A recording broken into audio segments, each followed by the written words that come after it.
Yes. Habari za wakati huu wa Tanzania. Kwa majina naitwa Captain Tesha, afisa kutoka Jeshi la Wananchi wa Tanzania katika kikosi cha Saki, kwa maana kwamba ni shule ya anga ya kijeshi.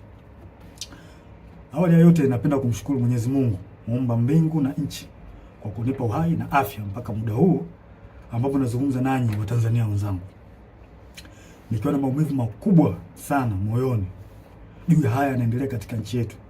Nimejaribu kutafakari sana mpaka muda mwingine kufikia kumshirikisha Mungu kwamba nikiwa naiona hatari kubwa sana ambayo ipo mbele yetu kama taifa. Haikuwa rahisi hata kidogo kwangu mpaka leo hii Watanzania kuniona nikiwa mbele yenu naongea haya mambo. Haikuwa rahisi kwa sababu nazijua taratibu zetu za kijeshi jinsi zilivyokuwa ngumu, hasa kwa mambo kama haya. Haikuwa rahisi hata kidogo kutafakari mpaka kuamua kufanya hiki. Kwa maana hiyo sasa, nikiwa naifahamu hatari hiyo iliyopo mbele yangu juu ya hichi ninachokifanya kwenye utaratibu wetu, desturi zetu, pia katika mambo mengine, sitojali hizo hatari kwa namna yoyote.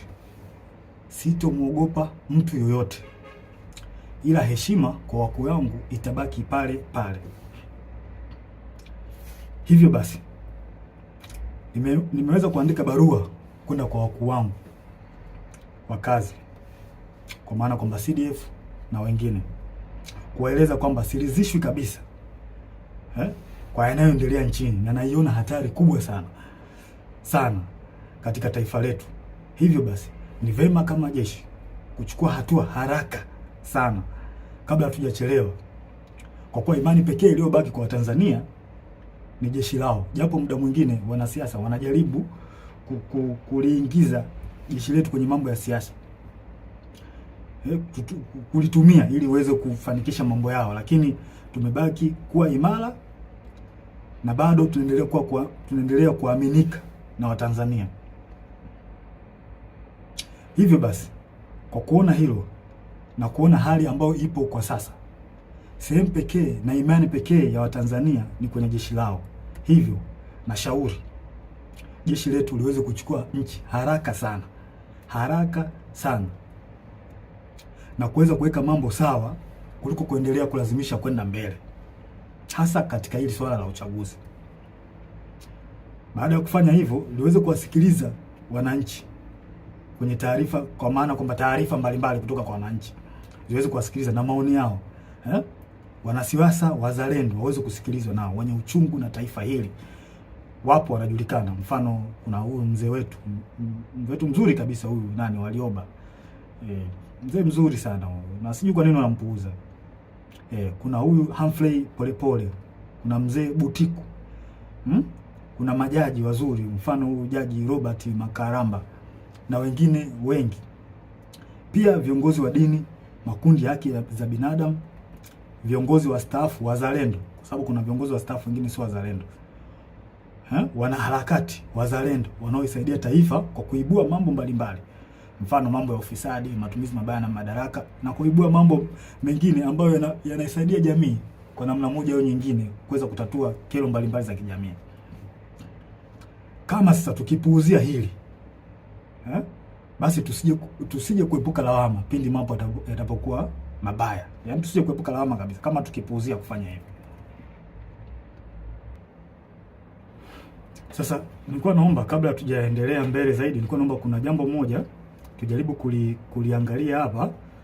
I think inaweza kutupa mwanga mzuri kwa mambo mengine ambayo nitakayoelezea hapo mbele. Kuna kitu kimoja kinaitwa deep state. Deep state. Nitaenda direct. Deep state ni kundi la watu wenye ushawishi mkubwa ndani ya serikali au taasisi za dola, ambazo wanafanya maamuzi za kushinikiza sera kwa siri bila kushirikisha au kutegemea ridhaa ya umma au viongozi walio madarakani kihalali. Mara nyingi kundi hili linaaminika kuwa linaendelea kushika madaraka hata serikali inavyobadili kupitia uchaguzi wa kidemokrasia. In short, ni serikali ndani ya serikali, au kwa jina lingine unaweza kuita remote controller. Ni serikali ambayo inafanya kazi nyuma ya pazia, na mara nyingi wanatumia ushawishi wa taasisi kama zifuatazo: jeshi, idara ya usalama, polisi, mahakama, wakurugenzi, ma-CEO wa mabenki na taasisi za fedha, viongozi wakubwa wa kibiashara na matajiri wakubwa, media, mfano TV, redio na magazeti,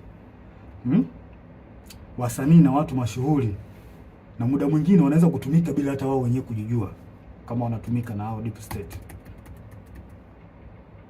Sifa kuu za deep state hapa nitazielezea, zipo 4. Ya kwanza, hufanya kazi kwa siri au covert operation, na wanafanya kazi hivyo ili wasiweze kugundulika, kwa sababu wakigundulika inaweza kidogo ikawapa shida. Namba 2, hawajibiki moja kwa moja kwa wananchi. Mara nyingi wanawatumia wanasiasa ambao wako upande wao. Kuna wanasiasa ambao wapo upande wa deep state, kwa hao ndio wanatumika moja kwa moja kufanya mambo yao serikalini. Hutumia taarifa za siri, propaganda au vitisho kudhibiti hali. Pindi mambo yao yanapoanza kujulikana na wananchi, mara nyingi wanatumia vitisho kwa kutumia vyombo vya ulinzi na usalama, au wanaweza kutumia media na baadhi ya watu. Nashangaa tu influencer from nowhere, mtu anaanza kumtukana mwenzake bila sababu.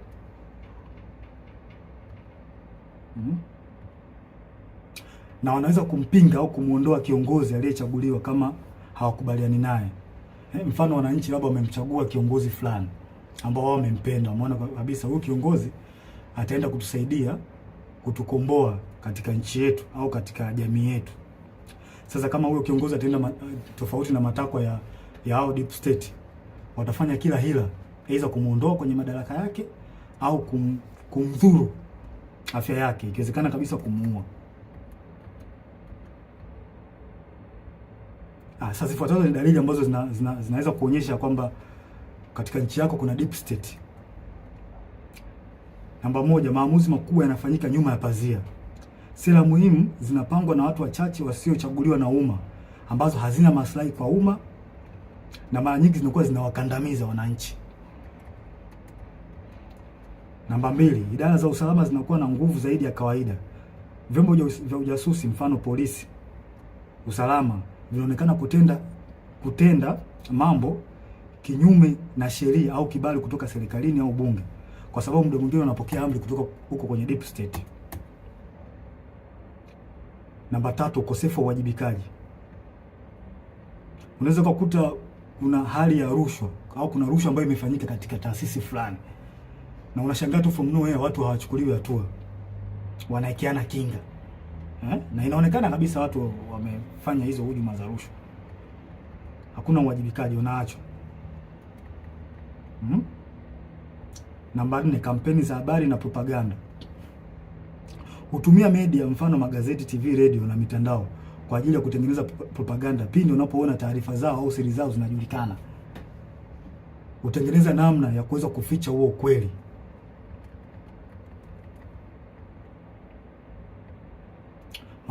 Namba 5, maslahi ya kiuchumi na kiusalama. Watu wachache sana, mfano wafanyabiashara wakubwa, familia za kitajiri na taasisi za fedha, wanashirikiana moja kwa moja na maafisa wa usalama au jeshi. Yaani wanakuwa kitu kimoja, wanatengeneza bondi. Na pia mikopo au tenda au mikataba ya kitaifa ambayo ina faida wanapeana wao kwa wao. Wanapeana maslahi wenyewe kwa wenyewe. Si watu wazuri hao. Namba 6, kukandamizwa kwa wakosoaji au whistleblowers. Wapiga filimbi au waandishi wa habari za kichunguzi mara nyingi wanakandamizwa, ikiwezekana kuuliwa au kudhuriwa pindi wanapotoa habari zao, pindi wanapofichuliwa. Na vyombo vya habari muda mwingine vinavyofanya hivyo mara nyingi wanachukuliwa hatua. Hivyo vyombo vya habari vinachukuliwa hatua na hao watu kwa sababu wana mkono mrefu.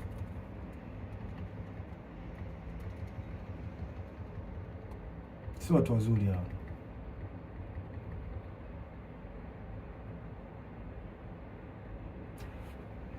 Huendeleza maslahi hata kama ni kinyume na matakwa ya umma au sheria. wananchi hata mkipiga kelele vipi kuhusu hali mbaya au matatizo ya nchi, wao hawajali. Yaani wanafanya mambo kwa maslahi yao, hawajali wananchi hawa watu. Hawajali kabisa. Wanafanya mambo kwa faida zao wenyewe. Sasa kwa namna hiyo mnaweza mkapata clear picture kuhusiana na hili jambo la deep state. Kwa mnaweza mkafanya comparison, mnaweza mkaangalia hali halisi na kinachotokea nchini kwetu. Je, hiko kitu kweli ni kipo? Kwa mimi ninavyoona na kwa ajili na kwa namna ambavyo nchi yetu inavyoendelea, hii jambo lipo kabisa bila hata kuficha. Hakuna kuficha hapa. Hili jambo lipo na linaongozwa na CCM mtandao, wanajiita mtandao hapa. Wapo chini ya Kikwete, Rostam Azizi, wakina marehemu Bernard Membe, Mungu lazima roho yake mahali pema peponi. Hawa watu ndio wanasababisha Tanzania isiendelee, wanarudisha nyuma nchi yetu. Na vile vile waliweza walimhujumu sana Dr. marehemu John Pombe Joseph Magufuli. Yeye mwenyewe alisema kuna watu wanamhujumu na Kikwete mmoja wapo. Alisema Magufuli bila ubishi. Hawa watu wa Tanzania wanatakiwa mwajue kwamba hawa watu hawana nia njema ya taifa hili. Hawana nia njema kabisa. Hawa ndio wanasababisha maendeleo yasipatikane kwenye taifa letu na usalama usipatikane kwenye taifa letu. Pindi nchi inapotaka kujikwamua iende sehemu moja kwenda sehemu nyingine, hawa wanatengeneza vipingamizi. Wanazuia. Kwa manufaa yao binafsi. Ikitokea mikataba ambayo ina manufaa kwa nchi, wao wanaingilia kati, wanaichukua wao na wanajinufaisha wao. Wananchi msitegemee kuendelea hapo. Mtapata shida. Nashangaa tu changamoto haziishi hospitalini, dawa za wagonjwa. Hivi kweli nchi yetu mpaka ilipofikia mpaka leo hii tunahangaika na dawa za wagonjwa kweli? Hii haileti picha nzuri kwa kweli. Yaani baada ya kwenda mbele kama taifa tunarudi nyuma. Na hawa watu sio kuwavumilia. Kikwete sio mtu wa kumvumilia kabisa. Na tusione haya kueleza ukweli. Tusione haya kueleza ukweli katika jambo hili. Hawa watu sio wazuri. Na kwa mujibu wa Humphrey Polepole aliweza kuelezea vizuri hili jambo kwamba hawa watu walikuwepo tangu kipindi cha Mwalimu Nyerere. Na waliweza kutaka kujaribu kurubuni uchaguzi wa mwaka 1995. Walitaka waingie wao kwenye huo uchaguzi. Mnaweza mkaona sasa namna hawa watu waliokopo ni watu hatari. Hawa watu hawakubaliki na tusikubali kama taifa. Tusikubali kwa ruhusu hao, kwa sababu hawa watu wakiendelea kuwepo, wakiendelea kushika hizi nyazi, tusitegemee kupata maendeleo. Tusitegemee kabisa. Na tuambiane ukweli wa Tanzania. Na ukweli siku zote tukiambiana ukweli unaponya taifa. Kwa hiyo kila mtu akikaa kimya, kuogopa sijui haitosaidia. Tutazidi kurudi nyuma hata mfanye kazi vipi my friend. Mtaletewa makodi ya ajabu, mtaletewa hiki, hata faida yenyewe kwenye biashara yako hutoiona. Na ndivyo kinachoendelea hata sasa hivi. Mnajionea wenyewe. Kwa hiyo hawa watu CCM, hawa mtandao sio watu wazuri. Sio watu wazuri kabisa. Wadhibitiwe. Wanalihujumu taifa. Kabisa. Wanalihujumu taifa hawa watu. Wachukuliwe hatua kali. Wadhibitiwe kabisa. Na muda mwingine wanajaribu kutafuta zile sehemu ambazo zina nguvu. Mfano kama jeshi letu. Jeshi letu still bado lipo imara sana. Lipo imara sana. Wao wenyewe wanaona hii ni sehemu pekee ambayo wanaweza wakajifichia au wakapita huko kurahisisha mambo yao. Mfano mambo ya uchaguzi. Wanajua kwamba wakitumia jeshi wanaweza wakapitisha mambo yao. Na hili swala sio zuri. Na mimi ningependa nimshauri afande Sidif awe makini sana hawa watu. Hapo. Asipokuwa makini nao tutalipoteza hili taifa. Watanzania hawatakuwa na sehemu nyingine ya kulilia. Sehemu pekee iliyobaki sasa hivi ni kwenye jeshi. Jeshi ndio ambao iko strong mpaka muda huu. Hizo sehemu nyingine, sijui mahakama, polisi, tayari Watanzania hawaziamini, na huo ndio ukweli. Tusifiche mambo hapa. Huo ndio ukweli. Tusifiche mambo. Hebu afande CDF, naomba tuangalie kitu kimoja na wenzangu. Tunaweza mkapata tafakari kidogo hapa. Tunajua katika jeshi letu kuna watu wa aina mbalimbali. Wako wengi sana. Kuna waumini wa Askofu Gwajima. Kuna watu ambao pia walikuwa wanampenda Magufuli. Kuna watu ambao pia ni waumini wa Roman Catholic. Na ambao pia wamesikitishwa sana na kupigwa kwa huyu padri wao Father Kitime. Kuna watu pia ambao ni watu ambao wanapenda haki, wanachukizwa tu na mambo ambayo yanaendelea nchini. Wapo kwenye jeshi letu, wapo watu wengi wazuri, wapo Pia tuna watu ambao ni kabila la Kimasai ambao pia wameumizwa sana na swala ambalo linaendelea huko kwa ndugu zao, ikiwemo na wao wenyewe kuondolewa kwenye hii Ngorongoro na Loliondo, kufukuzwa. Wapo kwenye jeshi letu wa Masai, wapo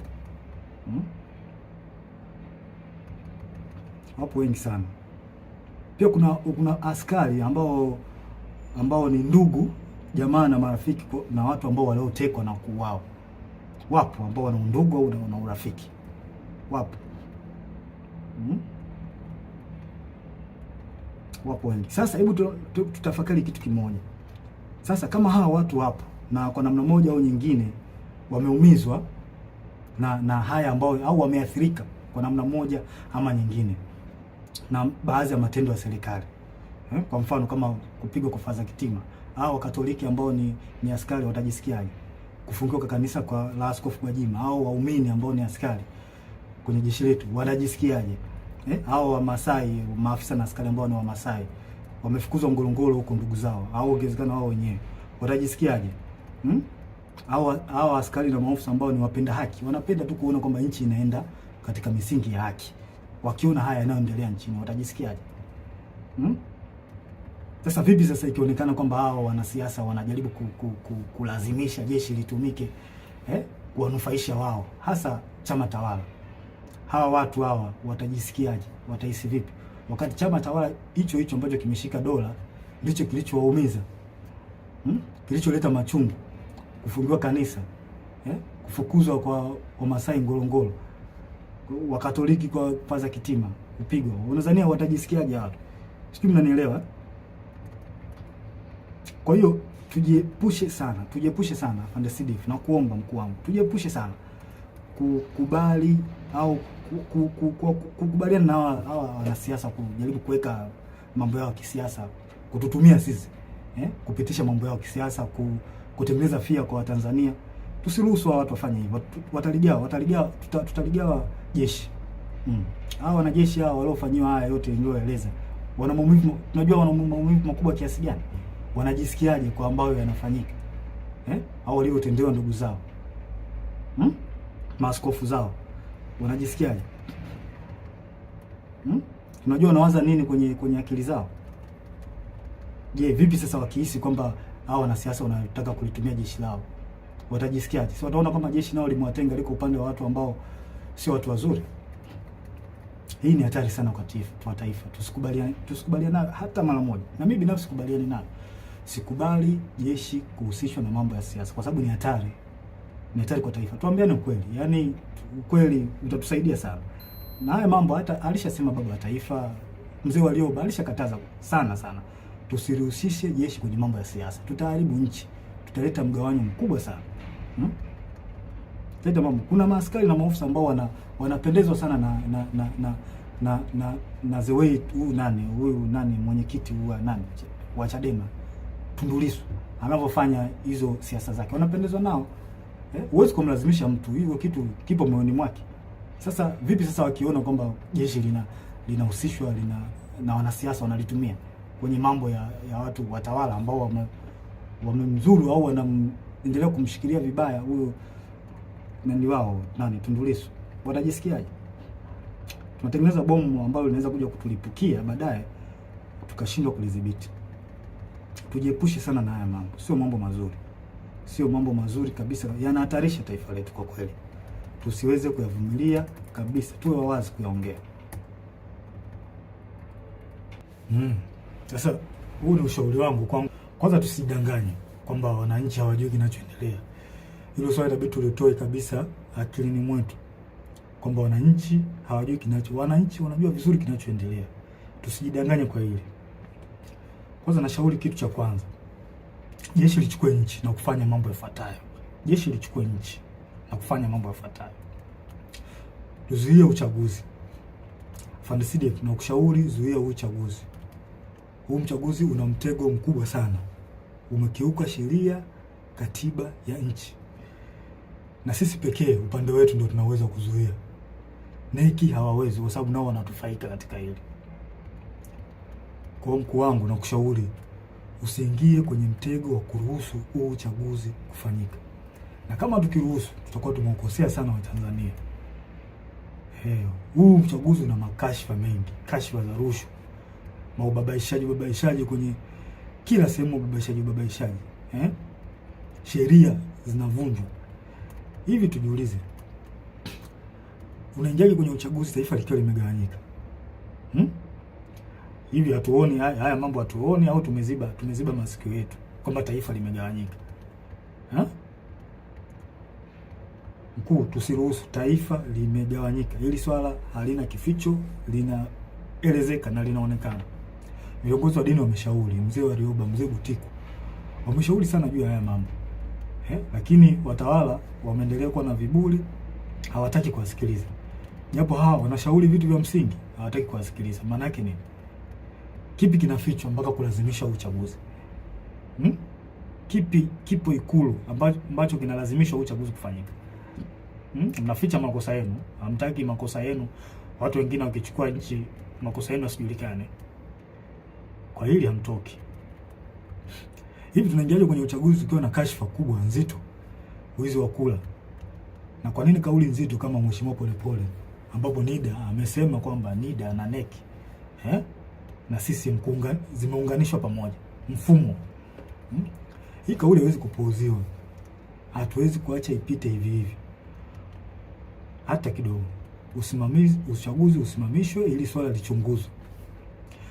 Na pia inanipa mashaka na nashangaa tangu hii kauli itolewe, sijui kama kuna hatua zozote zilizochukuliwa mpaka sasa hivi. Sijui. Na hii inanipa mashaka. Na juzi kati hapa nilikuwa kijijini, kwa kwenye kijiji fulani. Kamwona kijana anapita amevaa nguo ya CCM, ameshika simu na karatasi ya majina. Nikamwita, nikamwambia hebu nione hiyo karatasi yako hiyo na majina. Kuangalia nikaona namba, sijui namba za NIDA, sijui majina, sehemu, mwaka wa kuzaliwa. Nikamchunguza, nikaangalia na kwenye smartphone yake nikaona mfumo kwamba anaweka jina pale. Anachagua sijui amezaliwa mwaka gani, anaweka. Kile kitu kilinipa mashaka sana. Kimenipa mashaka. Na imani hata baadhi ya Watanzania mtakuwa mmeliona hili. Hivi vitu mtakuwa mmekiona. Sasa mimi nimejishuhudia kwa macho yangu. Sasa hii sio, haileti picha nzuri na ni hatari katika taifa. Hatuwezi kupuuzia. Hatuwezi kuacha mambo yaende hivi hivi. Haiwezekani. Tunaendaje kwenye uchaguzi ukiwa kwenye kiongozi wa chama cha upinzani amewekwa ndani? Tena kwa hila. Sasa kama tumekubali demokrasi, kwa nini tusikubali kuishi nayo? Na uzuri wake ni ipo kwenye katiba. Demokrasi imeruhusiwa, mfumo wa vyama vingi imeruhusiwa kwenye katiba. Kwa nini tunakataa au hatutaki au tunatengeneza mazingira kutokubaliana nayo, kwenda nayo? Mtweni huyo mtu. Hao wenye chama chao wanataka wamtoke, huyo mtu atolewe au haki itendeke. Tusifanye mambo kioleo. Tunalipoteza hili taifa. Tukiendelea kukaa kimya hili taifa litapotea. Na mimi sipo tayari kwa hilo. Sipo tayari kabisa. Sasa tunaendaje kwenye uchaguzi tukiwa na malalamiko ya tume huru ya uchaguzi? Na hiki ndio kiburi ambacho CCM wanapata. Kwa sababu wanaona wanaweza kuimiliki hii tume huru. Mzee Warioba alishauri, mimi sio wa kwanza. Mzee Warioba alishauri watu mbalimbali wa haki za binadamu na wazalendo kweli hawa watu walishauri walishauri kwamba hii tume huru ya uchaguzi jaribu kurekebisha baadhi ya mambo. Wao hawataki, wanalazimisha tu mambo kwenda hivi hivi. Kwa nini wanalazimisha? Wanaficha nini? Kwa nini wanalazimisha? Kama chama tawala kinajiamini kimefanya maendeleo, iwape hawa tume huru ya uchaguzi.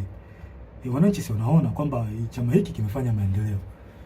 Watakipa tu kula. Watakipa kula kuliko kuhangaisha haki za watu hapa.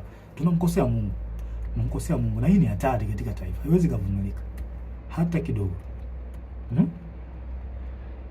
Haya, tunaingiaje kwenye uchaguzi kwa kuna tuhuma za rushwa ndani ya chama, iko chama tawala CCM na nje?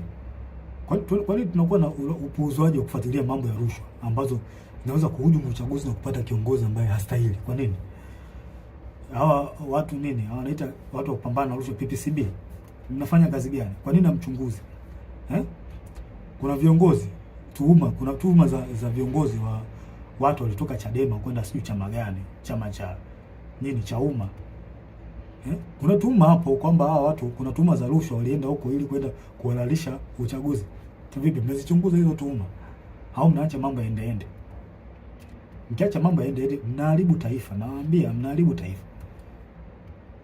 Hili taifa mnaliharibu mkiacha mambo, msipotimiza majukumu yenu. Mnaliharibu taifa, na hili alikubaliki. Na sijui mnalipeleka wapi hili taifa. Hili swala lichunguzwe. Hizi tuhuma haziwezi kaachwa vipite hivi hivi tu, alafu mnalazimisha uchaguzi ufanyike. Hakuna uchaguzi hapa mpaka hizi tuhuma zichunguzwe, ujulikane ukweli. Yaani from nowhere Chauma, watu ambao walikuwa wana nini? Wanalisha ubwabwa. Eti ghafla ndio kimekuwa chama kikuu cha upinzani.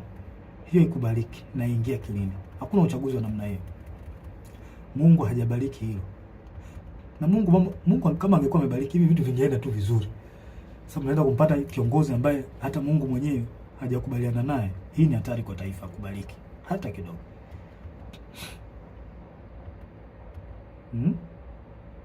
Sasa tunaingiaje kwenye uchaguzi kwa kuna uonevu zaidi wa chama cha upinzani? Kwa makusudi wanazuia kufanya hata mikutano yao. Wanafunguliwa kesi za hila na za ovyo za kuwazoofisha. Wafuasi wao wanakamatwa, wanatekwa, wengine wanauawa. Kama vile sio Tanzania. Hili halikubaliki. Halikubaliki hata kidogo. Kama tumekubali mfumo wa demokrasia, kwa nini tunashindwa kuishi nao? Mfumo wa demokrasia tumeukubali na tumeweka kwenye katiba. Kwa nini tunakubali kuishi? Kwa nini hatutaki kuishi nao? Kama hatutaki demokrasia hii, demokrasia mfumo wa vyama vingi, basi tuiondoe, kuliko kufanya tu mambo kiolela, mnaua watu, mnawapiga, mnawazoofisha. Sio vizuri, leti picha nzuri. Hawa ni Watanzania wenzetu. Haitaki hili swala, mimi sikubaliani nayo. Hiki kitu kipo ndani ya katiba. Mfumo wa vyama vingi upo ndani ya katiba. Sasa kwa nini mnawazoofisha hawa vyama hivi vya upinzani? Kwa nini mnawazoofisha? Wengine mnawafungulia makesi. Kweli hili halikubaliki. Alafu ngoja niwape mbinu chama tawala. Ngoja niwape mbinu ambayo iko very clear. If you really want to destroy or defeat the opposition party, the only thing is to derive development that will direct impact the life of citizen. Hii ndo the only way ya kuweza kudestroy chama cha upinzani. Pelekeni maendeleo kwa Watanzania. Pelekeni maji, pelekeni maendeleo yale ambayo ni tangible, ambayo direct itawafikia Watanzania, wananchi wenyewe. Hapo ndo njia sahihi ya kuweza kuua vyama vya upinzani. Na sio kama hivi mnavyofanya, mnawaua, mnawapiga. Haileti picha nzuri. Sio jambo zuri. Hao wote ni Watanzania. Sio jambo zuri kabisa, likubaliki. Namkosea Mungu bure. Haya, mtaingiaje kwenye uchaguzi? Hata chama chenyewe iko chama tawala. Uteuzi wao wa kiongozi wao hauna uhalali. Watu wamelalamika, wameenda mpaka mahakamani. Wengine mpaka leo wanalalamika kwenye vyombo vya habari na mitandao ya kijamii kwamba kiongozi wao hajateuliwa kwa mujibu wa katiba yao. Tunaendaje kwenye uchaguzi kwa staili kama hiyo? Nafasi za ubunge zimekuwa za rushwa. Ndugu jamaa na marafiki ndio wanapewa hizo nafasi. Sasa mtaenda kutengeneza serikali ya aina gani? Wale watu waliochaguliwa na Watanzania wenyewe na wananchi waliopitishwa kwenye kura za maoni, ambao wananchi wanawaamini kwamba ni watu wazuri na watendaji kazi wazuri, mmewakata, mmeka watu wetu. Sasa nashangaa mtaenda kutengeneza serikali ya aina gani huko mnapotaka kwenda? Hii ni hatari kwa taifa na haikubaliki. Haikubaliki hata kidogo.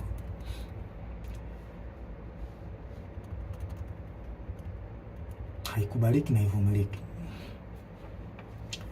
Sasa mkuu wangu afande CDF, kwa unyenyekevu mkubwa na heshima kubwa sana ambayo naiweka kwa mkuu wangu, kwa sasa wewe ndio mtu pekee ulioshika imani kwa wananchi na upo kwenye mtego mkubwa sana. Tengeneza faraja imani kwa wananchi. Hili swala sio la Chadema, hili swala ni la taifa, umoja na mshikamano na upendo wa taifa letu. Ili tuweze kuendeleza hayo, na kushauri mkuu wangu, zuia uchaguzi. Uchaguzi hauna kibali hata kutoka kwa Mungu. Mkuu wangu Afande Sidifu, zuia uchaguzi.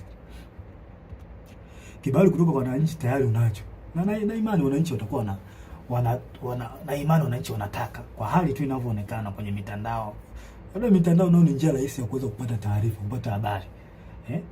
Wananchi wanalalamika uchaguzi uzuiwe. Kwa hiyo Afande Sidifu, na kushauri mkuu wangu kwa upendo kabisa na unyenyekevu wa hali ya juu sana, stay positive, zuia uchaguzi. Kibali kutoka kwa Tanzania umepata, zuia uchaguzi, wavushe hapa tulipo, na kuahidi ukifanya hivyo utarudisha imani kubwa kwa wananchi na jeshi, ambao ukweli usiofichika kwamba kuna namna ambayo jeshi letu liliteteleka, kwamba kuna namna ilionekana na ilihisiwa kwamba kuna namna inatumika na baadhi ya wanasiasa. Kwa hiyo ukifanya hivi utaweza kurudisha imani ya wanajeshi na wananchi kwenye jeshi lao. Kwa maana jeshi letu lipo kwa ajili ya kulinda katiba na kuwalinda wananchi, na sio kiongozi aliyekuwa madarakani. Mkuu wangu Afande Sidifu, nasisitiza tena, huu uchaguzi ni wa kihuni, tusikubali kabisa. Tusikubali wahuni wachukue hili taifa, na ndio maana kuna hali ya kulazimisha wahuni kuna jambo wanataka kulifanya. Tusikubali. Tukifanya hivyo, hakika tutakuwa tumeligawa taifa. Na haya mambo sio ya ufisadi ambao tunayaona sasa hivi, ufisadi sio uaji, yaani utaongezeka maradufu, na wananchi hawatakuwa na la kuongea. Utaongezeka maradufu tukikubali uchaguzi ufanyike. Afande Sidifu, umeshika matumaini ya Watanzania, zuia uchaguzi.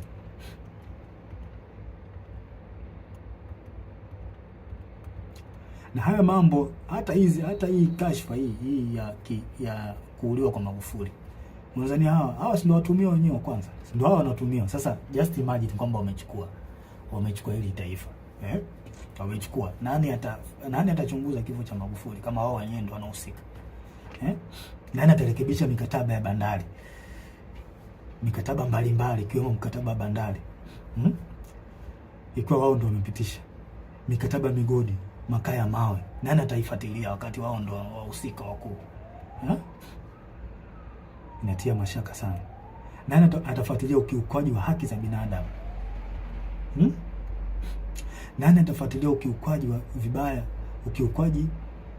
utumiaji vibaya wa ofisi za umma, ikiwemo wao ndio wanahusika, ikiwa kwamba wao ndio wanahusika? Nani atafuatilia? Mkuu wangu Afande Sidifu, tusipochukua hatua za kuzuia huu uchaguzi, basi tunaenda kupoteza hili taifa na kuwasaliti wa Tanzania. Tusipofanya hivyo, tunaenda kuwasaliti wa Tanzania. Tujiulize, kwa nini wanalazimisha na kutumia nguvu kubwa katika huu uchaguzi? Kwa nini wanalazimisha hawa watu? Kuna nini wanaficha ambacho hawataki Watanzania wakijue hapo Ikulu? Kuna nini hiki hawa watu wanaficha mpaka walazimishe? Yaani mambo yanaenda tofauti na katiba, wao wanalazimisha tu, tofauti na sheria za uchaguzi wanalazimisha. Kuna nini? Wanatumia marushwa, wanatumia nguvu kubwa sana mpaka kuua watu. Kuna nini wanaficha? Mkuu, kila siku wananchi wanalia kwa haya yanayoendelea nchini. Wanalia sana huko mitandaoni, ukipita unaona. Hawana tena mahali pa kukimbilia kupata msaada. Maana kama mahakama yenyewe hawana imani nayo. Na mahakama ipo upande wa tawala. Jeshi la polisi ndio kabisa lipo hivyo, hawaliamini. Na huo ndio ukweli usofichi. Yaani hapa ni kuongea ukweli. Tukitaka kuliponya taifa letu tuongee ukweli. Hawaliamini. Na inasemekana kwamba watekaji wenyewe hao wenyewe ndio wanahusika. Hao jeshi la polisi baadhi yao wanahusika na utekaji. Bunge nalo ndio hivyo. Most of them kule ni chama tawala. Hawaliamini. Kwa sehemu pekee ambayo wananchi wanaiamini ni kwa jeshi lao la wananchi wa Tanzania. Wananchi wanalia sana mkuu. Wanaitaka jeshi lao liingilie kati, lichukue nchi, kuweka mambo sawa. Ili mambo na uchaguzi uende vizuri. Sasa kwa nini tusiwasikilize hawa wananchi wetu? Kwa nini tunawapuuza? Hili ndio jeshi lao, jeshi la wananchi ndio jeshi lao hawa wananchi. Tunatakiwa tuwasikilize. Tusipowasikiliza hawa wataenda wapi? Hawa wananchi wataenda wapi tusipowasikiliza? Je, tunataka waingie mtaani wenyewe wakapambanie nchi yao? Kama sisi hatutaki kuwasikiliza wananchi. Na wananchi hao ndio wenye jeshi lao. Kwa hiyo tunataka maana yake ni kwamba tunawataka hao wananchi waingie mtaani wenyewe wakajikomboe, wakachukue nchi yao. Kwa hiyo tunataka hivyo.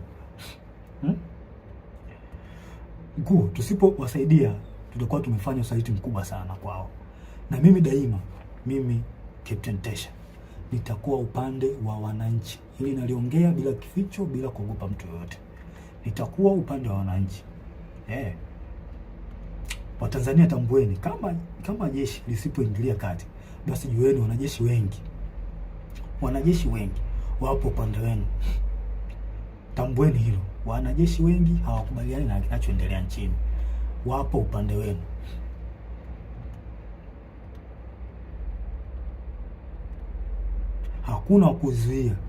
Hakuna kuzuia tena. Nendeni mkadai haki yenu ya kikatiba, wala msogope.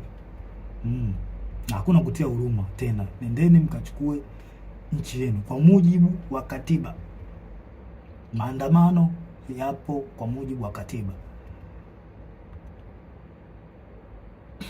Na haya mambo hata baba wa taifa aliongea, Mwalimu Julius Kambarage Nyerere. Tusikubali wahudi waichukue nchi. Tukiwa wazembe wapole, wahuni watakuja kuwatawala. Kwa hiyo tusikubali. Wananchi mko upande sahihi. Hawa watawala wamewapuuza maoni yenu. Na kama wamepuuza, maana yake ni nini? Chukueni haki yenu, tendeni haki yenu. Hakuna kuogopa, hakuna kutia huruma tena. Sasa na ole wake polisi au mtu yoyote hawazuia Tanzania kudai haki yao ya kikatiba. I promise you hutobaki salama. Wewe utakaowazuia wananchi kudai haki yao ya kikatiba, hutobaki salama. Nasema hili wazi bila kificho. Siogopi mtu yoyote.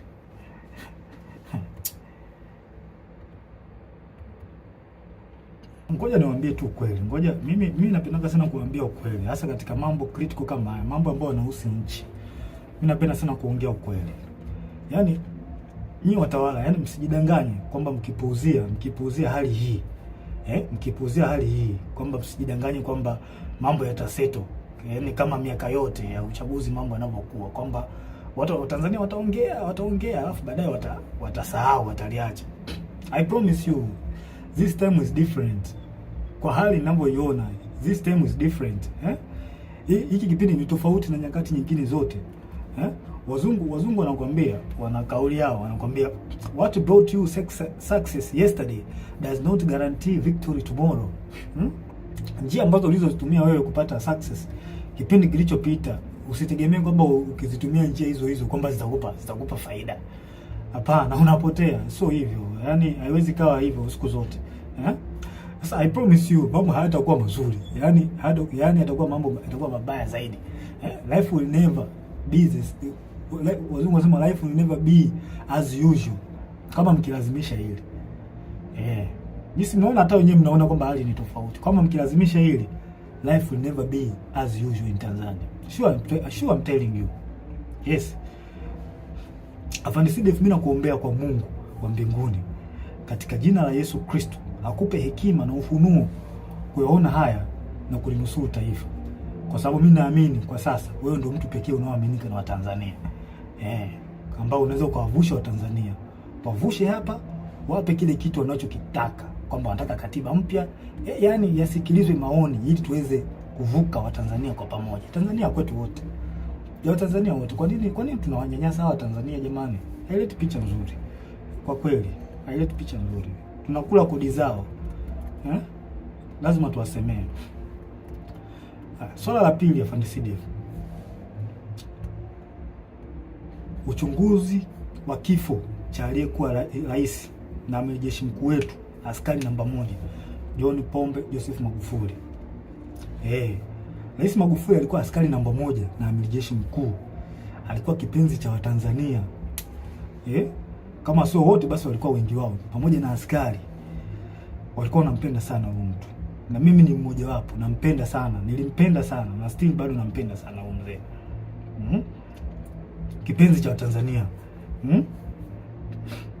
Sasa na inawezekana pia hata waliokuwa wanamchukua by that time, kwa sasa hivi inawezekana kuna hali ambayo imeanza kuja kwao, kwamba wanawezekana kwamba wanaona kwamba mtu alikuwa sahihi, kwamba walifanya makosa kumchukia, na hisi hivyo, na kuna baadhi tayari washa admit. Magufuli aliongoza nchi kwa uzalendo hali ya juu, ana hamna mtu asiyejua hilo kwamba huyu mtu aliongoza nchi kwa uzalendo mkubwa sana. Kifo chake kimewahuzunisha watu wengi sana ndani ya nchi na nje ya nchi, hilo halina ubishi. Na kuna wengine, nikiwa mimi Captain Tesha nikiwa ni mmoja wao, sijawahi kabisa kupona maumivu ya kifo chake, yani mpaka leo sijawahi kupona maumivu ya huyu rais wangu John Pombe Joseph Magufuli. Naona sijui haya maumivu yataisha lini. Sasa kwa hali hiyo tumeweza kusikia taarifa mbalimbali. Of course hizi taarifa tuliweza kuzisikia mwanzoni kabisa kwa kipindi cha kifo chake. Mimi nilizisikia hizi taarifa mapema sana, ila sasa nikawa sina taarifa, sina uhakika nazo. Nilizisikia kutoka Kenya, na hawa mabloggers, YouTubers, sio mabloggers, walisema baadhi yao kwamba Magufuli ameuliwa na Kikwete. Kuna baadhi yenu nahisi hizo taarifa mtakuwa hamna kuficha vitu hapa. Kuna baadhi yenu nahisi hata hizi taarifa mtakuwa mlizipata mwanzoni kabisa baada ya kifo cha Magufuli. Umeona bwana? Sasa tumeweza kusikia taarifa ya kwamba kuna uwezekano kifo kimemsababisha na kupangwa na CCM mtandao. CCM mtandao hao kwa watu ambao sio wajua CCM mtandao. Hao ni Kikwete, Rostam Azizi, na marehemu Mungu lazima roho yake malipema peponi Bernard Membe. Hao ndio CCM mtandao ambao wanajulikana na wengine ambao hawajulikani. Sasa hivi tunaanzaje kupuuza taarifa za kifo chake? Tunaanzaje kupuuza hizo taarifa za kifo chake? Pamoja na kwamba zilitolewa kwenye vyanzo vingi, lakini mtu kama Humphrey Polepole sio mtu wa kumpuuza hata kidogo. Huyu mtu yani utumishi wake unaeleweka. Ameshika nyadhifa mbalimbali sehemu tofauti, na kwa kweli ni mchapakazi kweli. Kweli mimi nampenda huyu mtu kwa uchapakazi wake. Nampenda. Nataka nijifunze baadhi ya vitu, nataka nijifunze kutoka kwake. Ni mtu mzuri sana. Mtu mzuri sana. Sasa tunaanzaje kupuuza taarifa zake? Tunaanzaje kuzipuuza hizi taarifa za Polepole? Hizi taarifa zake haziwezi kupuuzwa hata kidogo. Na nahisi hata usalama wa taifa wanazo. Polepole ameeleza hata hizi taarifa za kuuliwa kwa Magufuli hizi, usalama wa taifa walikuwa wanazijua. Na hata CCM wenyewe baadhi yao walikuwa wanajua. Na hili sala inanisikitisha sana mimi binafsi. Linanisikitisha sana. Na nahisi hata wazalendo wengine inawasikitisha kwamba tangu taarifa hizi zimetolewa hakuna hatua yoyote iliyofanyika. Na huyu mheshimiwa Polepole ameeleza vizuri sana kwa ushahidi situation nzima izoe ilivyokuwa, ameeleza vizuri tu kwamba amiri jeshi mkuu kuna uwezekano ameuawa na wanamtandao. Sasa najiuliza, hivi utaratibu wa kupuuza taarifa muhimu kama hizi kwenye taifa letu umeanzia lini? Umeanzia lini kupuuza taarifa ya kifo cha mheshimiwa wetu Magufuli? Umeanzia lini kupuuza taarifa zinatolewa na mtu kama Polepole? Mnapuuza. Kwa nini mnapuuza? Kwa nini mjafanya uchunguzi mpaka sasa hivi? Hili swala linasikitisha sana na linatia mashaka, na sijui tunaelekea wapi kama taifa. Hivi ni kweli tupo serious kama taifa? Hivi kweli tuna mapenzi mema na taifa letu, au tunaigiza uzalendo? Kuna watu wengine wanaigiza uzalendo, yani wao wanaigiza, hawana ule uzalendo kutoka moyoni. Wapo kwa ajili ya maslahi. Hii tabia kuchukulia poa mambo muhimu katika taifa letu limeanza lini? Hili alikubaliki. Watanzania wanataka kifo cha mpendwa wao kichunguzwe, tena ikipendeza jeshi lenyewe lichunguze kifo chake haraka sana bila kuogopa mtu yoyote, na haki itendeke. Hatuwezi kukubali tu mambo yaende hivi hivi tu, yani kwamba mambo kwamba okay taarifa ishatolewa kwa tunaacha mambo yaende hivi hivi. Hilo alikubaliki. Na isema hii dhahiri kwa moyo, hilo alikubaliki. Kifo cha Magufuli kichunguzwe. Hatuwezi kukaliacha hili swali linapita hivi hivi. Hilo swala haliwezekana, haliwezekane. Lazima tuchunguze. Tena nashauri kwa dhati. Tena nashauri kwa dhati kabisa moyo wangu na ukweli mtupu, nashauri mtandao wote wakamatwe, waweke ndani haraka bila kumwogopa mtu yoyote, kwa sababu hakuna aliyejua hiyo sheria. Hakuna mtu, mtandao wote waliotajwa na Humphrey Polepole, kwa sababu hata usalama wa taifa hizi taarifa wanazo. Hao nani watu wa CCM wa taarifa wanazo juu ya kifo cha Magufuli, kwamba taarifa zilitoka awali kabisa hata kabla Magufuli mwenyewe kuondoka. Hawa watu wakamatwe, hawa CCM mtandao wakamatwe haraka sana, yani haraka iwezekanavyo, wakamatwe waweke ndani. Kikwete na wenzake wote wawekwe ndani, wasije wakakimbia nchi hawa, yani wawaiwe haraka sana, yani nashauri haraka sana. Afande CDF, nakuomba, hii ni muhimu sana, naomba ingilia kati, haki itendeke katika hili. Kifo cha Magufuli kichunguzwe. Sasa ningependa nigusie kitu kimoja.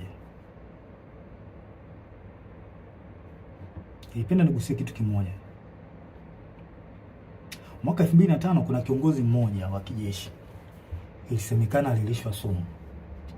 Kilikuwa kipindi hiki ya mambo ya uchaguzi. Kuna kiongozi mmoja wa kijeshi ilisemekana alilishwa sumu, na hii imekuja baada ya yeye, ilisemekana kwamba alikataa, kuna baadhi ya maagizo alikataa, kwamba alilazimishwa au aliambiwa jeshi litumike kwa namna moja au nyingine kuwapa ushindi chama tawala. Ilikuwa mwaka gani? 2015. Na imani baadhi yetu tulikuwa tunakumbuka hii issue iliyotikisa taifa by that time. Na huyu kiongozi alikuwa anapendwa sana na wanajeshi pamoja na raia, walimpenda sana. Sasa mimi nataka muunganishe dot, wa Tanzania wenyewe muunganishe dot. Kuanzia kifo cha Magufuli kwamba aliwekewa sumu. Huyu mzee Mangula huyu na ndio wa CCM, mnaweza mkachunguza. Na watu wote waliokuwa wapo tofauti kimsimamo au kimawazo na Kikwete wapo wapi mpaka kipindi hiki? Na pia ikiwezekana muweze kuunganisha doti mpaka kipindi cha Nyerere, zeni mtapata majibu, alafu mjiulize huyu mtu ndio mnataka mumrudishe madarakani. Maana hakuna asiyejua, yani kulazimisha hii issue nzima, kulazimisha uchaguzi huu. Kikwete anahusika kwa 100%, hawezi kuepuka hiki. Na hatuwezi kukaa kimya, lazima tuongee ukweli. Unajua ukweli ndio unaponya taifa. Anahusika, kwa hiyo yeye anataka ajifichie huko kwamba okay, tukishaingia madarakani hapa kuna baadhi ya uchafu wake utafunikwa. Hii haikubaliki na haiwezekani. Haiwezekani. Samia yupo kwa ajili, Rais Samia yupo kwa ajili ya kunanili, yupo tu, ila watu ambao wapo nyuma yake ni hao kina Kikwete. Huyu mtu adhibitiwe, akamatwe yeye na mtandao wake haraka sana, kujibu hizi tuhuma za kifo cha Magufuli. Yaani akamatwe haraka sana. Tuwezi kuacha tu mambo hivi. Tukiacha mambo ende hivi tutaharibu taifa. Na mimi siwezi kukubali nikiwa hai kwamba nione taifa langu linaharibikiwa. Sipo tayari kwa hiyo. Ushauri wangu wa tatu, Afande CDF, tusikubali hata kidogo wanasiasa kuhusisha jeshi letu na mambo ya siasa. Hili swala mimi sio mtu wa kwanza kulizungumzia, na madhara yake makubwa sana. Wananchi watakosa imani na jeshi lao. Yaani jeshi lishaanza kukaa tu kwamba linaegemea upande wa chama fulani. Vipi sasa wale upande wa chama kingine ambao ni wanajeshi au ambao ni raia watakuwa wanalionaje jeshi lao? Hili jambo sio zuri. Tuliangalia kwa makini. Kuna mambo mengine, kwa mfano kama sijui kuna picha zinazosambaa mitandaoni zikionyesha jeshi lina magari ya kijeshi sijui yametumika, helikopta vikitumika, sijui watu wengine sijui wale kuruta wanaenda kwenye kampeni. Hili jambo ni kama ni kweli, jambo halileti picha nzuri. Haileti picha nzuri kabisa kama ni kweli. Tunaharibu nchi. Sasa vipi sasa, kwa mfano chama kingine kinaomba sasa magari au kinaomba helikopta kwamba okay, kwa sababu mmewasaidia watu fulani na sisi tunaomba mtusaidie. Vipi wakiomba tutawapa?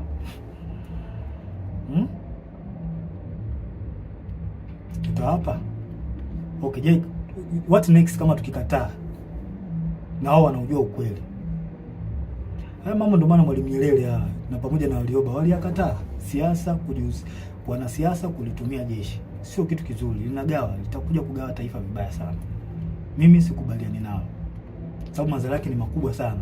Tutavunja ule umoja. Tutavunja umoja. Hao wanajeshi hao watakuwa wako hivi, hao watakuwa hivi. Hata imani kwa Tanzania itapungua.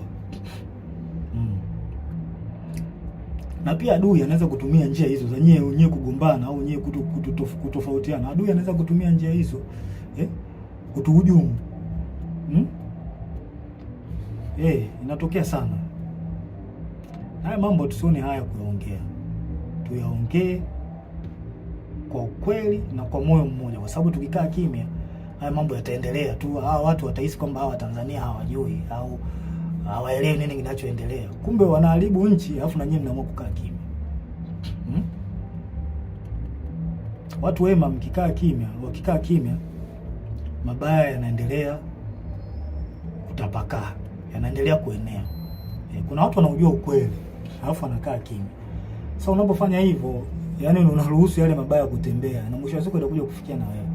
Kwa hiyo the best option, wewe unajiona wewe mtu mwema, kwamba unaona hiki kitu hawa watu watende haki, ongea. Hata kama huwezi kuchukua action kubwa, wewe ongea. Utasaidia kupunguza yale mabaya. Haya. Ushauri wangu wa 4 kwako CDF. Inahusiana na swala zima la rasilimali za nchi. Tumesikia kuona taarifa mbalimbali kupitia kwenye vyombo rasmi vya habari na watu mbalimbali ambao wanaaminika, ambao hatuwezi kutilia shaka taarifa zao kwamba rasilimali zetu za taifa zinahujumiwa. Hizi taarifa na imani, hizi taarifa nyingi na imani unazo. Sasa mkuu, haya mambo sio ya kuwapuuzia hata kidogo. Swala mkataba wa bandari ambao ndio usalama wa taifa. Bandari ndio usalama wa taifa. Swala migodi. Migodi mbalimbali ya makaa ya mawe, dhahabu. Swala Ngorongoro. Naomba na nashauri mkuu wangu liangalie na lifanyie kazi. Watu wa Ngorongoro wapewe haki yao.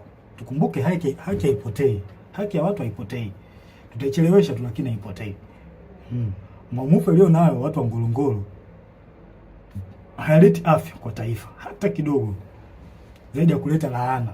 Kama tuwatendei haki hawa watu, tunaleta laana kwenye taifa. Mtaka muelewe hivyo. Msipowatendea haki watu, taifa litapata laana, pamoja na wewe kiongozi ambaye unasimamia. Sio umeshindwa kutenda haki. Hawa watu wa Ngorongoro wana maumivu makubwa sana. Sana. Pia nashauri jeshi lako lipitie mikataba ya tangu Magufuli alipofariki. Nasemekana kuna mikataba mingi imepitishwa hapa ambayo haina manufaa kwa taifa. Mingi. Sasa mimi I'm just think kwamba hii hali kwamba okay, tukiacha iendelee hivi, tukiruhusu uchaguzi upite hivi ambao ni wa magumashi. Hivi mikataba nani ataipitia? Nani ataipitia hii mikataba jamani? Ndiko tu uchungu na taifa letu. Hawa watu hawa ambao wako madarakani wanaonekana hawana uchungu kabisa. Na hilo swala halina ubishi. Tuongee ukweli.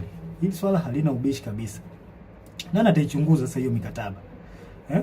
Kwa hiyo afande CDF na shauri mikataba yote tangu Magufuli alipofariki mpaka sasa ichunguzwe. Kwa sababu haya mambo tunayoyasikia kwa watu ambao tunawaamini na mitandaoni sio ya kupuuzia, kwa sababu mitandao ni chanzo pia cha kupata taarifa. Kwa hiyo issue iliyobaki ni kuyafanyia kazi. Kwa hizo taarifa za mitandaoni sio za kupuuzia hata kidogo.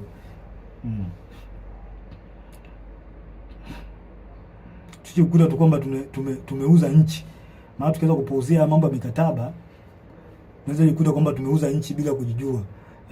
Na kuanza kuhangaika sijui na kodi za bodaboda, sijui kodi za mawinga. Kama mawinga nao mtu amemaliza zake chuo, ameamua ajishikize tu kuwa winga, eti naye anatakiwa alipe kodi. Huu ndo mwanzo wa kuonyesha kwamba rasilimali zetu zimeuzwa. Mnashindwa kusimamia rasilimali vizuri, mnaanza kuhangaika na watoto.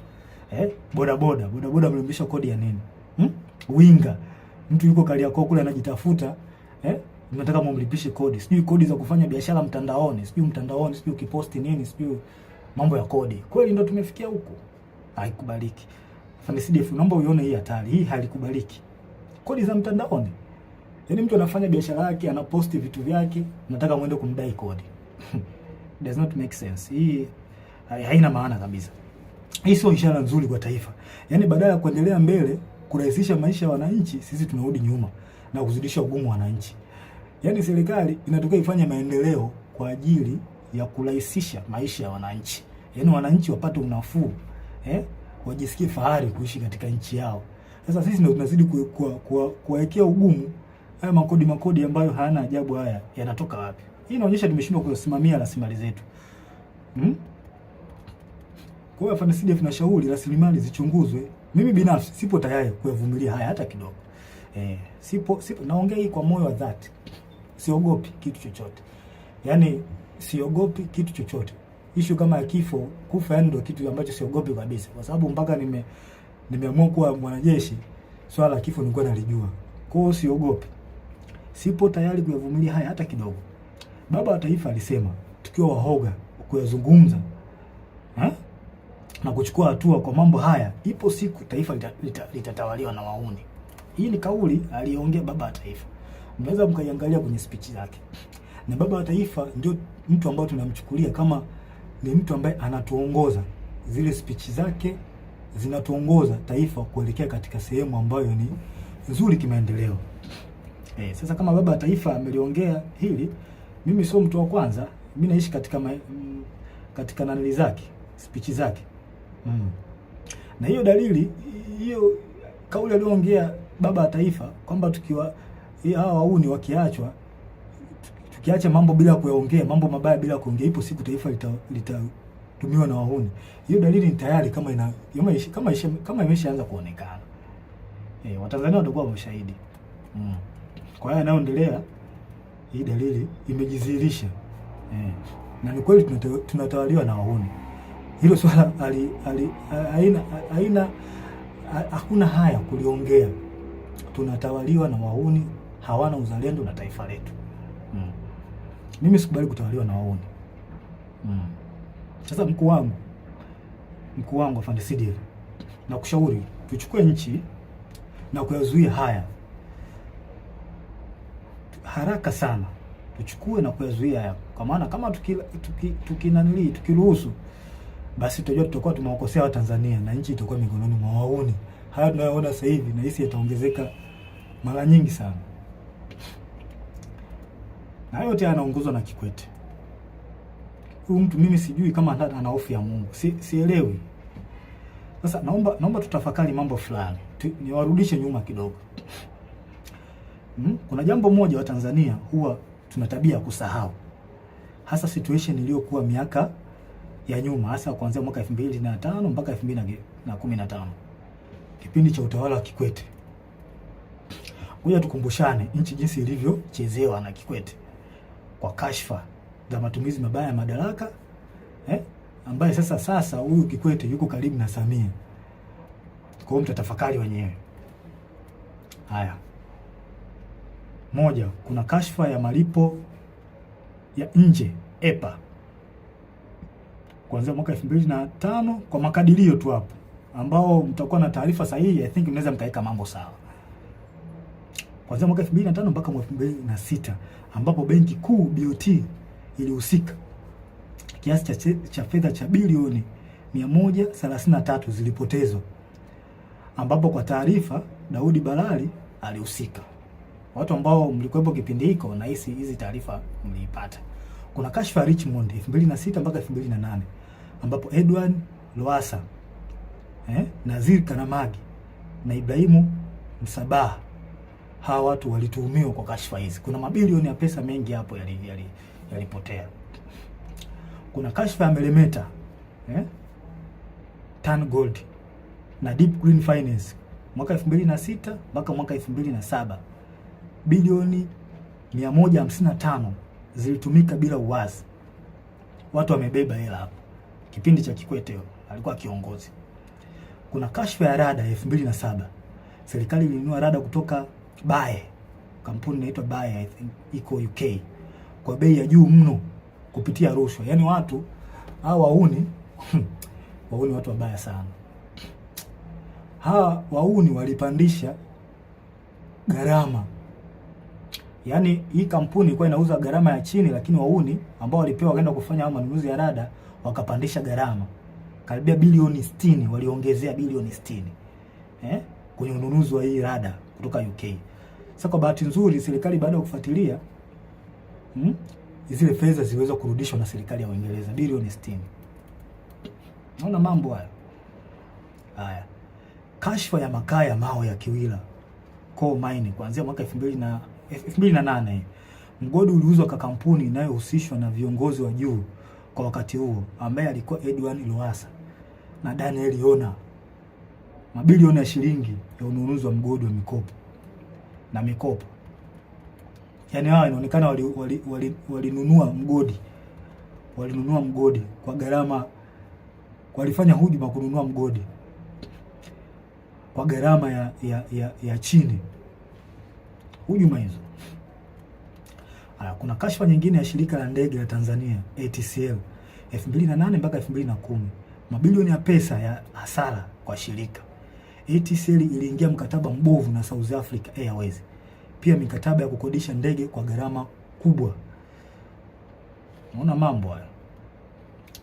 Kashfa ya TTCL na ZTE mwaka 2008 2010 ambapo TTCL iliingia mkataba na kampuni ya Kichina uliokuwa na gharama kubwa na usio na faida kwa taifa. Kiasi cha fedha cha bilioni 70 zilipotea. Kashfa nyingine ni kashfa ya bandari na TICS 2010 mpaka 2015.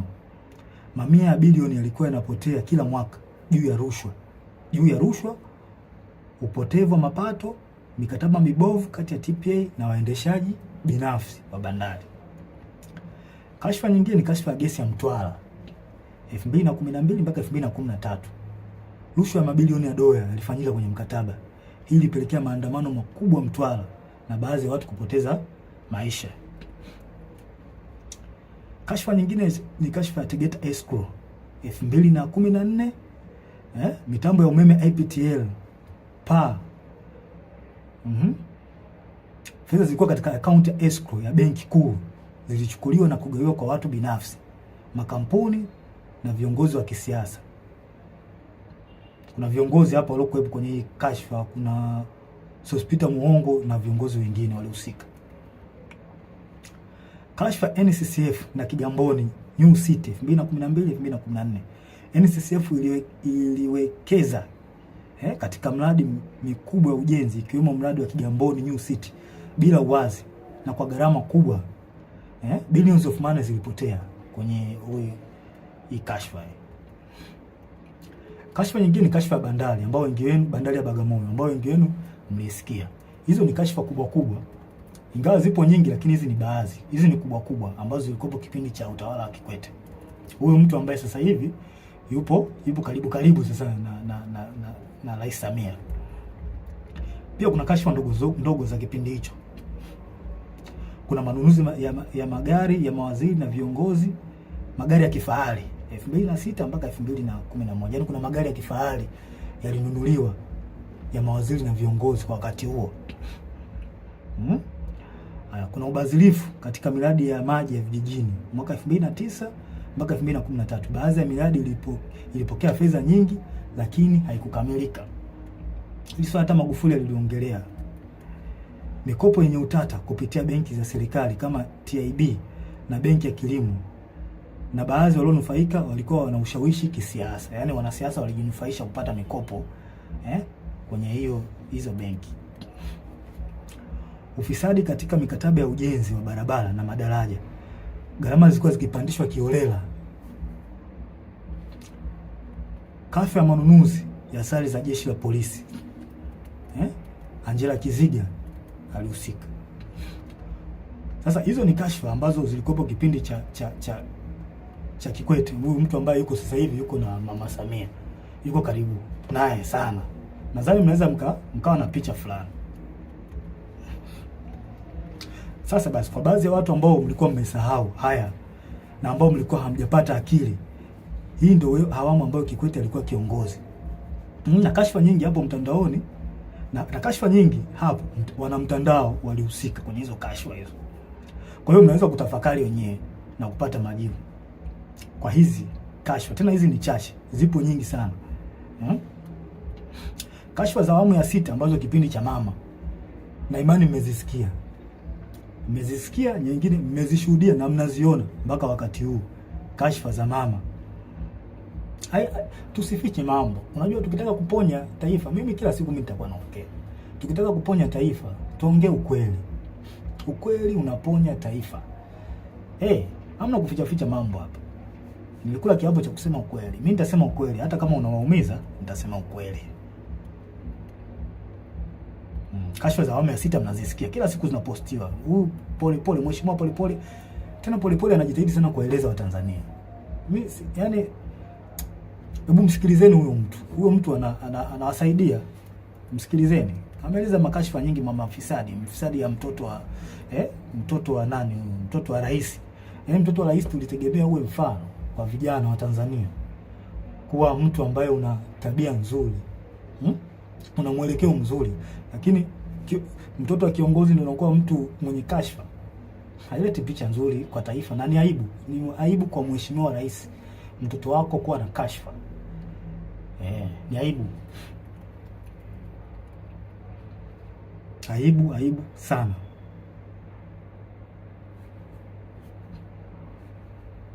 Hizo kashfa za awamu ya 6 mnazijua na zimeelezwa na Polepole na wanaharakati wazalendo. Kuna wanaharakati wazalendo sana wa taifa hili. Wanajaribu kuibua mambo kwa lengo la kuwafahamisha, kuwafungua macho wananchi, muelewe kwamba mjue nchi yenu inaendea wapi. Wamejitahidi sana hawa wazalendo. Wanatoa taarifa mbalimbali na taarifa hizo nyingi zina ukweli. Nyingi zina ukweli. Unaona, hata kwenye masuala ya uongozi mambo tu yanaenda ovyo ovyo. Yaani kipindi hiki mambo yanaenda ovyo ovyo. Mambo haeleweki, ni kama nchi haina kiongozi. Lazima tuongee ukweli, hamna kuficha hapa. Rushwa kila sehemu, yaani rushwa zimetapakaa. Hivi mradi mdogo kama ule wa mwendo kasi ule. Mwendo kasi kweli ndio kufikia stage hii. Watu wanapita kwa kuingia madirishani. Watu wanajaa mpaka unakaa juu. Ni kweli? Kweli tunalipeleka wapi hili taifa? Kitu kidogo kama mradi ule wa mwendo kasi tunashindwa ku-manage. Je, standard gauge hii tutaiweza hii? Na wasiwasi na tunapoelekea sio pazuri. Kweli. Na mimi nitaendelea kuongea ukweli. Nitaendelea kuongea ukweli daima. Kwa hiyo mnataka umjue huyo Kikwete ni mtu aina gani? Ambao mnamtetea baadhi yenu. Nataka mumjue kipindi chake alifanya mambo gani. Hawa watu hawafai kabisa. Hawana uzalendo wala uchungu na Tanzania. Nyie ambao mpo gizani mpaka sasa hivi hamuyaoni haya. Naombea kwa Mungu mpate ufunuo tu muweze kuyaona haya. Ushauri wangu wa 5 kwa CDF. Afande CDF, na kuomba kwa hekima kabisa, watu wafuatao waweze kukamatwa, wapelekwe kwenye vyombo vya sheria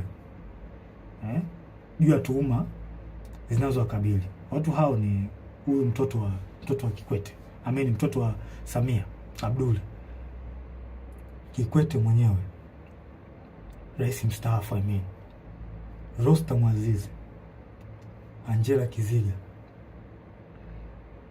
na huyu mkurugenzi wa usalama wa taifa Mumba.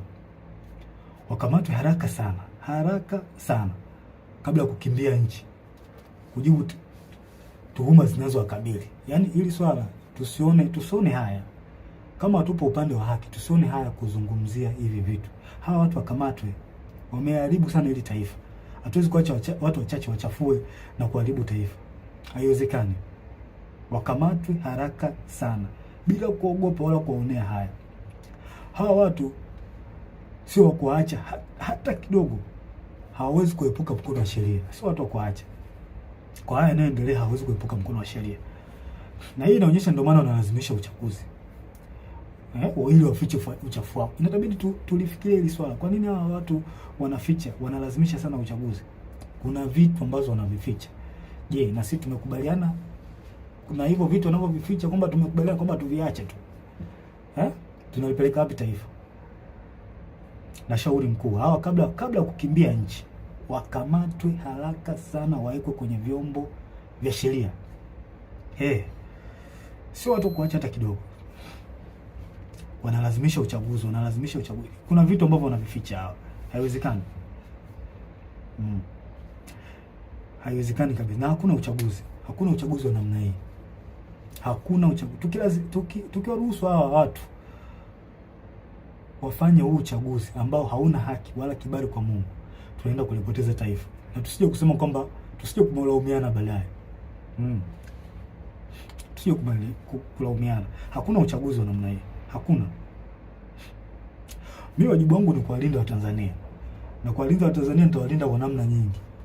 Nitawalinda kwa njia ya kuongea, nitawalinda kwa njia ya silaha pale inapobidi. Nipo tayari kwa hilo kwa sababu ndicho kiopo changu. Na najisikia faraja kuwalinda hao Watanzania. Yaani ni faraja kubwa sana. Kubwa sana. Nawapenda sana. Mkuu, nasisitiza tena. Na sio kwamba nakupa amri, na shauri. Hawa watu wakamatwe haraka sana. Hili swala halitopita daima mpaka haki itendeke. Nchi gani tunakubali kusumbuliwa na kikundi cha watu wachache wasioitakia mema nchi? Yaani kikundi cha watu wachache kisichozidi hata 20 kinasumbua watu almost milioni 60. Kweli tunakubali kusumbuliwa na watu na wanajeshi na tukiwemo humo? Mimi sikubali. Hao watu wakamatwe ili turudishe imani kwa taifa na uwajibikaji. Maana walishazoea kwamba Watanzania wanaongea alafu watasahau. Hili swala halitosahaulika milele na milele mpaka kieleweke.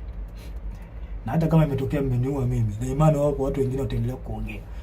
Kwa sababu mnaweza mkatafakari, kama mnahangaika na watu ambao wanaongea ukweli afu mnawaua tangu mlipoanza hivyo vitu vya kuwaua watu mpaka leo hii, vipi mmefanikiwa? Lazima tuongee ukweli, hamna kufichana hapa. Mlifanikiwa? Kwa mimi nitaongea, mkiniua watakuja watu wengine kuongea.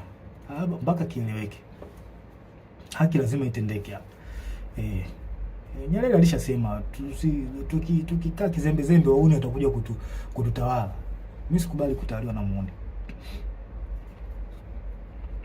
Sasa afande CDF, naomba niliweke ili swala niliweke, niwe mkweli katika swala hili. Na wanajeshi wenzangu wazalendo kweli. Naomba niliweke ili swala liwe open kwenu. Tusipokuwa makini, jeshi letu litakuja kutekwa na wanasiasa. Hii inakuwa mwazi kabisa, sincerely. Kama ilivyotekwa mahakama, jeshi la polisi, usalama, na iona hatari jeshi letu nalo kuja kutekwa na wanasiasa. Na tusidanganye kwamba kwetu halitotokea. Hiyo inawezekana na dalili zishaonekana. Lakini this time itakuwa tofauti na miaka yote. Hawa watu wamefanya maovu mengi sana. Hawa kina Kikwete, Rostam, Samia, wametumiwa kwa mambo mengi sana, maovu na mazito kweli kwa taifa hili. Hivi mnahisi watakaa kizembe? Watakaa kizembe tu? Lazima walazimishe kwa uchaguzi. Lazima walazimishe. Kwani tunadhani kwamba hatujui au wanadhani kwamba hawajui hatari ambayo iko mbele yao kwa yote walioyafanya? Jeshi pekee ndio sehemu iliyobaki kwa hao kujihakikishia usalama wa kudumu. I promise, kama hawa watu wakiingia madarakani, na jeshi letu ndio litakuwa mwisho wake, kwa sababu watahakikisha wanalikamata jeshi kama walivyofanya kwenye vyombo vingine vya ulinzi na usalama. Hili halina ubishi na liongea kwa ukweli. Watalikamata jeshi letu na watafanikiwa. Na hii watafanya ili wapate full protection. na hapo wananchi na wanajeshi wenye uzalendo wa kweli na mapenzi mema katika taifa hili mtakuwa hamna pa kwenda kwa kulilia. Lazima tutataka full protection. Kwa sababu kwa uchafu waliofanya lazima watajitahidi by enemies wapate full protection. Na sehemu iliyobaki ni jeshini. Kwa hiyo lazima watalikamata jeshi. Lazima tukiruhusu uchaguzi ufanyike. Uchaguzi huu ufanyike. Lazima watalikamata jeshi.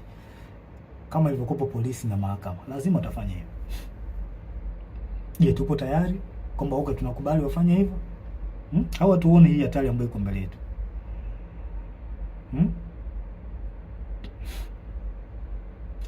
Narudia tena, jeshi pekee ndio sehemu iliyobaki wao kujihakikisha usalama wao wa kudumu. Hivyo basi watahakikisha wanalikamata effectively.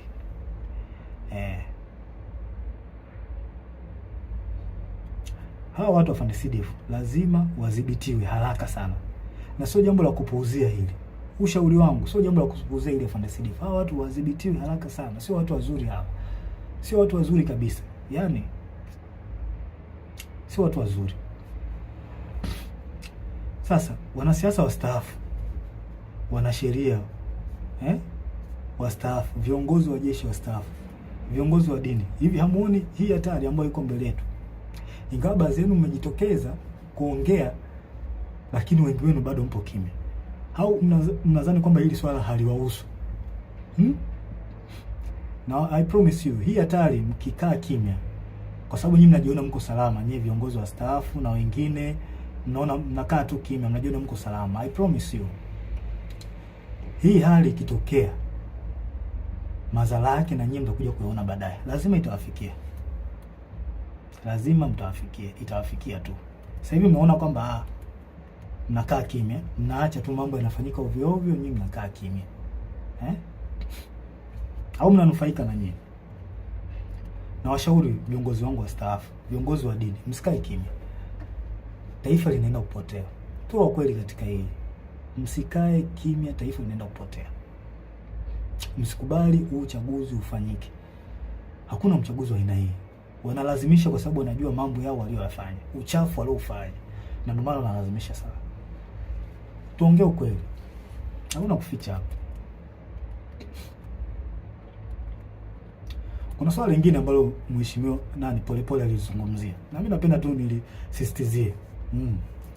Nashauri katika taasisi zote za serikali, vyombo vya ulinzi na usalama, mahakama, bunge, wizara zote, hasa wizara ya fedha, taasisi za usalama wa taifa na sehemu nyinginezo, tunzeni taarifa zote za ushahidi zinazohusu ukiukwaji wa sheria na taratibu za serikali. Kama msipofanya hivyo, time will come, and it very soon, time will come,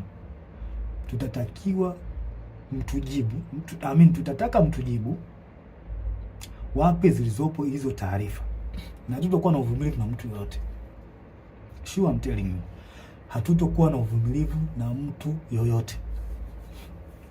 Tunzeni hizo taarifa, tunzeni taarifa zote za mambo ya rushwa, za mambo za ukiukwaji wa madaraka, uvunjifu wa taratibu, uvunjifu wa sheria. Tunzeni hizo taarifa. Time will come, tutahitaji hizo taarifa.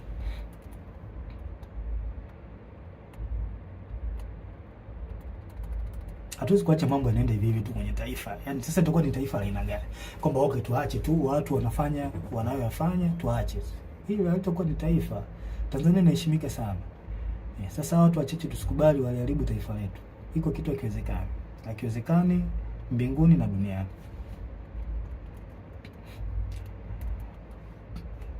Pia nashauri wanasiasa na baadhi wakuu wa vyombo vya ulinzi na usalama, hebu tuache kutengeneza psychological fear kwa Watanzania. Hayo mambo yashapitwa na wakati. Tuache kutengeneza psychological fear kwa Watanzania, kutisha mara sijui kupita mitaani. Hayo mambo yashapitwa na wakati. Tuwe watu wa kisasa, tuwe watu ambao tunafikiria positively. Hayo mambo yashapitwa na wakati. Huwezi kutumia njia hiyo ya miaka yote, kwa sababu ilikusaidia kipindi kile na kipindi hiki basi kitakusaidia. Tuache.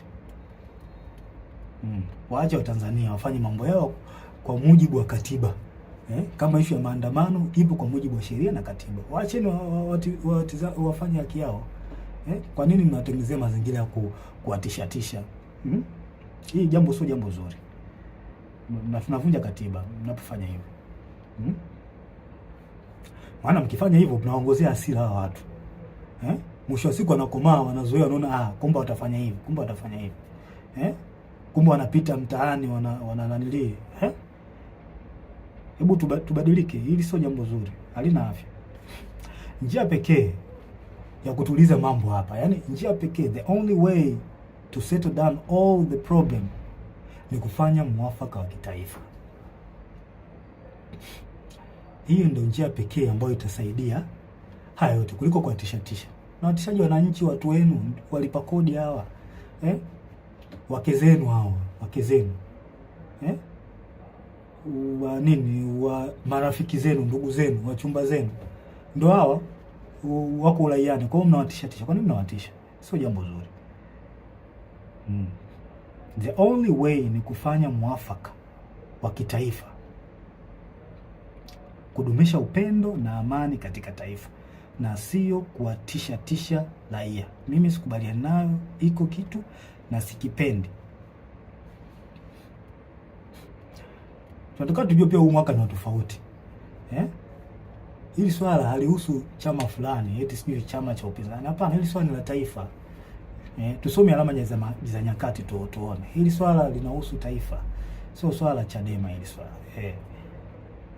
Kwa mwaka huu mnabidi muangalie hata nyenye tofauti wa huu mwaka. Watu waalizishwa nao endelea nchini. Mwafaka wa kitaifa unahitajika. Na ningependa niwashauri wa Tanzania, wananchi, sincerely,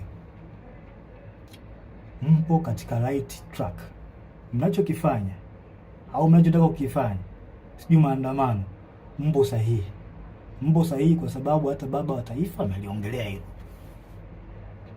Mpo katika right track. Mna baraka zote kutoka kwa baba wa taifa, mna baraka zote kutoka kwa Mungu na hata kwangu. Na pia mnatakiwa mtambue kwamba asilimia kubwa ya wanajeshi wapo upande wenu. Wengi hawezi kutoka hadharani kama nilivyotoka mimi, kwa sababu sio ujasiri wa kila mtu ambaye anaweza kufanya hivi, ila mtambue wanajeshi wengi na askari hata kwenye polisi huko na sehemu nyingine wapo upande wenu. Hapo upande wenu kabisa.